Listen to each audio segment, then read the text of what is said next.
ভগবানের সাকার স্বরূপের উপাসনা করা সর্বোত্তম বা শ্রেষ্ঠ।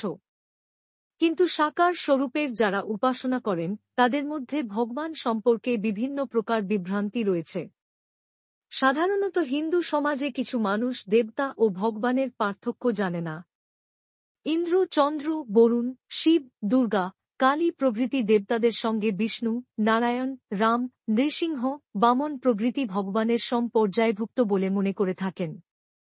এটি আমাদের জানা উচিত যে ভগবান ও দেবতাদের মধ্যে বিরাট পার্থক্য আছে। যেমন দেবতারা হচ্ছেন ভগবানের দ্বারা নিযুক্ত এ জড়জগতের বিভিন্ন কার্য সম্পাদনের নিয়ন্ত্রণকর্তা। যেভাবে অগ্নি দেবতা অগ্নি নিয়ন্ত্রণ করেন, বরুণদেব জলের নিয়ন্ত্রণ করেন, বায়ু দেবতা বায়ু নিয়ন্ত্রণ করেন ইত্যাদি। শাস্ত্র অনুসারে দেবতারা জীবতত্ত্ব। যে কোন জীব ভগবান থেকে বিশেষ শক্তি প্রাপ্ত হয়ে দেবতাদের আসন গ্রহণ করতে পারেন। কিন্তু ভগবান জীবতত্ত্ব নন, তিনি হচ্ছেন বিষ্ণু তত্ত্ব। দেবতাদের আধিপত্য এই জড়জগতে সীমাবদ্ধ, কিন্তু ভগবানের আধিপত্য বা ঐশ্বরত্বের প্রভাব জড় ও চিন্ময় জগৎ সর্বত্র ব্যপ্ত। দেবতারা মানুষকে একমাত্র ভৌতিক সুখস্বাচ্ছন্দ্য প্রদান করতে পারেন, কিন্তু মুক্তি দিতে পারেন না। ভগবান জীবকে মুক্তি প্রদান করতে পারেন। দেবতারা মায়াধীন, কিন্তু ভগবান হচ্ছেন মায়াধীশ। সৃষ্টি ও প্রলয়কালে দেবতাদেরও প্রভাবিত হতে হয়, কিন্তু ভগবান নিত্য বর্তমান এবং তার ধামও নিত্য বর্তমান।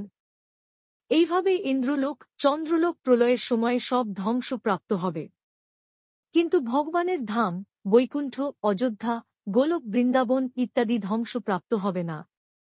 ইন্দ্র, চন্দ্র প্রভৃতি দেবতাগণ প্রকৃতির ৩টি গুণ দ্বারা পরিচালিত হয়ে থাকেন, কিন্তু ভগবান শ্রীকৃষ্ণ, রাম, নারায়ণ প্রভৃতি গুণাতীত।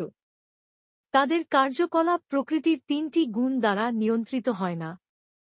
সাধারণ মানুষ এই সমস্ত পার্থক্য বুঝতে পারে না। দেবতা ও ভগবানকে এক বা সম্পর্যায় বলে মনে করে থাকে। এটি অবশ্য জেনে রাখা উচিত। আমাদের বৈদিক সাহিত্যে ৩৩ কোটি দেবতাদের বর্ণনা করা হয়েছে। শাস্ত্রানুসারে যারা বিভিন্ন জাগতিক সুখস্বাচ্ছন্দ্য বা বিভিন্ন ফল অতি সত্বর লাভ করতে চান, তারা ভিন্ন ভিন্ন দেবতাদের উপাসনা করতে পারেন, কিন্তু সেটি বুদ্ধিমান মানুষের কাজ নয়, কেননা জাগতিক ফল অনিত্য।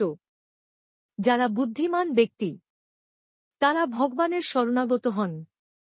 এভাবে সমস্ত দেবতাদেরকে ভগবান বলে উপাসনা করা ঠিক নয়। তার সঙ্গে সঙ্গে এটুকু জানতে হবে যে দেবতাদের ভগবানের সমান না হলেও তাঁরা ভগবানের অতি নিজজন, তাঁরা পূজ্য। তাই দেবতাদের শ্রদ্ধা করা মানুষের কর্তব্য। দেবতাদের পূজা করা যেতে পারে, শ্রদ্ধা করা যেতে পারে, কিন্তু ভগবানকে ভক্তি করতে হয়। এভাবে মানুষের ভগবান ও দেবতাদের মধ্যে পার্থক্য জেনে শ্রদ্ধাযুক্ত হয়ে ভগবানের ভক্ত হওয়া কর্তব্য। তা না হলে দুর্লভ মনুষ্য জীবনের আসল লক্ষ্যে পৌঁছাতে পারবে না। ভগবদ্গীতায় বর্ণনা করা হয়েছে, জান্তি দেবব্রতা দেবান পিতৃন জান্তি পিতৃব্রতা, ভূতানি জান্তি ভূতেজ্জা জান্তি মুদ্দাজিনহপি মাম। দেবতাদের উপাসনা করলে দেবলোক যাবে, পিতৃপুরুষদের উপাসনা করলে পিতৃলোক যাবে, ভূত প্রেতের পূজা করলে ভূতলোক যাবে, কৃষ্ণের উপাসনা করলে কৃষ্ণের ধামে যাবে, দেবতাদের পূজা করে দেবলোক যাবে, এবং কৃষ্ণের পূজা করে কৃষ্ণলোক যাবে। এটার মধ্যে পার্থক্য হল, দেবলোক যাওয়ার পর পুণ্য শেষ বা ক্ষয় হলে আবার মর্তলোকে ফিরে আসতে হবে। ভগবদ্গীতায় বলা হয়েছে আব্রহ্মব পুনরাবর্তিনহর্জুন।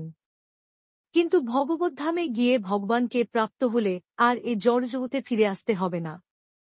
মামুপেত্য তু কৌন্তে পুনর্জন্মন বিদ্যতে যদ্যুবত্তা ন নিবর্তন্তে তদ্ধাম পরমং মম। এভাবে দেখানো হয়েছে জীবনের আবর্ত থেকে অর্থাৎ বন্ধন থেকে মুক্তি পেতে হলে জীবনকে ভগবান শ্রীকৃষ্ণের শরণাগত হওয়া একান্ত প্রয়োজন।